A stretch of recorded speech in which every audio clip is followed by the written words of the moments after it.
Hi guys, what's up? Welcome back, or if you're new here, hi, my name is Ara and this is my channel. So first and for all, if you still haven't subscribed to my channel yet, please click on the subscribe button down below and also the notification bell for you to be notified on my next one.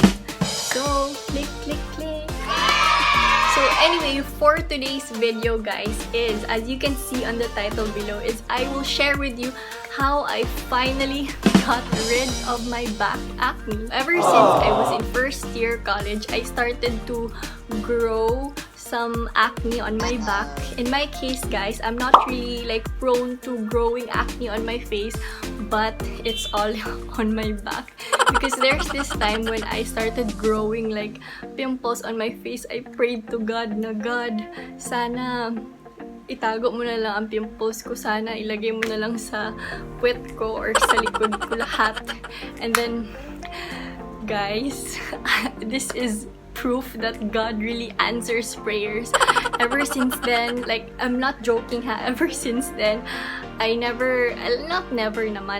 like seldom grow pimples on my face na. I always grow it on my back. Alright, so kidding aside guys, well that was true ha. Kidding aside, let's get into the serious note.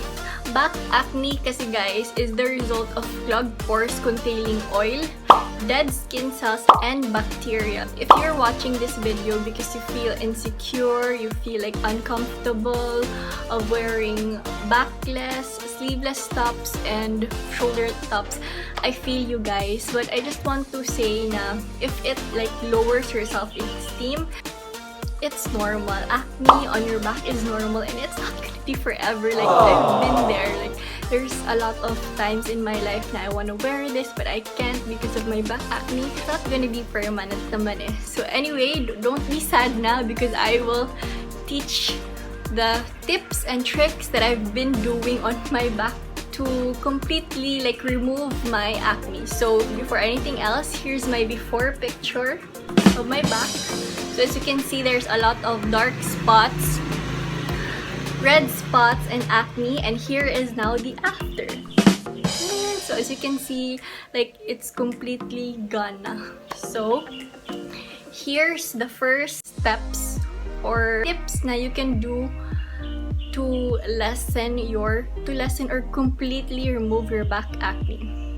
Number 1, change bed sheets at least 3 times a month or even 4 times a month. Like, so that's gonna be once a week would be the best way, because there are really like times, like if you live here in the Philippines, like if you open your window, your bed is beside the window, so the abog or the smoke, the pollution would go inside your room and then it would land on your bed, and then it would land on your bed, meaning na you're gonna like higa there, and then the bacteria would transfer on your back, and then it would cause bacteria and clog your pores, and then boom, you're gonna have like a lot of acne na. You will start to grow acne on your back. So that's number 1, okay? Number 2, always take a bath after workout. Guys, this is super important. I'm very guilty on this part because while the start of the COVID-19 pandemic, I used to work out after I take a bath. So when I work out, I no longer take a bath anymore. So that, imagine the sweat, the bacteria on the mat that has transferred on your back. So that's really what caused my back acne. So now I always work out before I take a bath. So work out first and then you take a bath to wash off those bacteria na nagstick sa inyong mat. So then, and also guys, when you take a bath, make sure that you entirely rinse off the soap, conditioner, and the shampoo na mo labay bitaw sa inyong back. And number 3, eat healthy. I know na it sounds cliche or eat healthy. Okay, we all know that.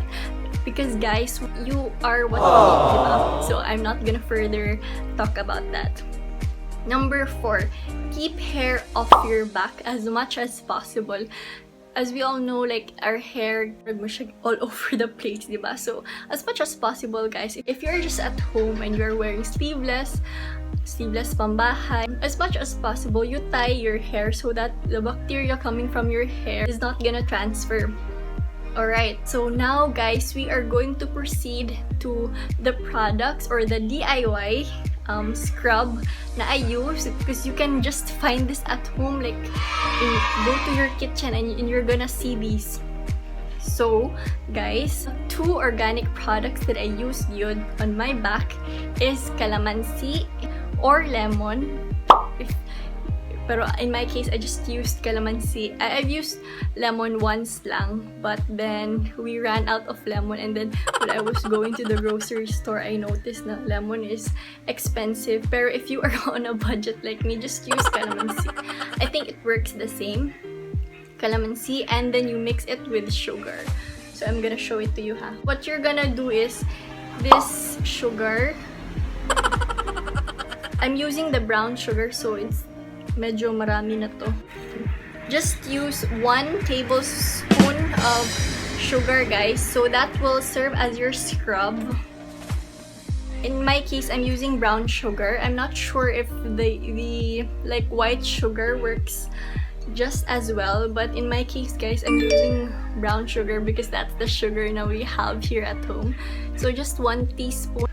And then you are going to slice your calamansi or your lemon, and then you are going to squeeze it, like the juice. You're gonna take off the juice of the calamansi, and then you are going to mix it,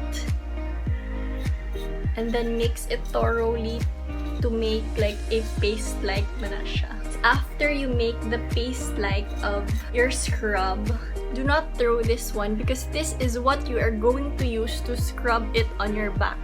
So let's imagine, I'm not gonna do it anymore, but I'm gonna teach you how to do it. As you can see, here's our scrub. So just this much lang. It depends. Actually, it's not really like 1 teaspoon good. It depends on how big your back is, or how daghan, or how many your back acne is. But in my case, 1 teaspoon and 1 calamansi is already enough. So you just mix it like that, and then as you can see, meron ng sugar. So you just rub it on your body, on your back. Oh my gosh, nagtulog-tulog na sa bed. So you would just rub it gently on your back. Guys, make sure to just rub it gently, because in my case, like, I was really like eager to remove, so I did it roughly. So so what happened is, there's blood, like nagdugo jud siya, because there are still like acne now, were very fresh. It was very acidic. So make sure to rub it gently so you wouldn't irritate your back. So and then leave it for about 5 to 10 minutes. So that's it na. Leave it for about 5 to 10 minutes, and then you proceed to your normal shower routine. So guys, if you still haven't seen my shower routine, don't worry, because I will be linking it down below. That was just my secret recipe. It's not really a secret recipe, because a lot of people is already doing this. So I hope na I helped you with your uncomfy feeling of having acne on your back, and I hope na this way will also help you the same way that it has really helped me. So I do not assure you na it will really work on you 100%, because at the end of the day, our skin has its own way of like adapting to these products.